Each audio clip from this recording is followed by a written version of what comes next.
Прехвърлили са ви имот срещу задължение за издръжка и гледане, можете ли да го загубите? Да, можете да загубите имота. Когато получите имот срещу задължение за издръжка и гледане, собствеността преминава върху вас веднага. Но ако не изпълнявате добросъвестно поетите задължения, прехвърлителят може да поиска договора да бъде развален по съдебен ред.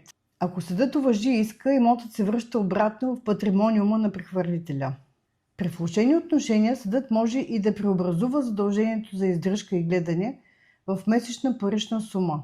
Това се случва най-често при влошени отношения между страните. Ако прехвърлителят отказва издръжка и грижи в натура, приобретателят трябва незабавно да поиска от съда промяна на задължението в парично, за да избегне разваляне на договора и загуба на имота.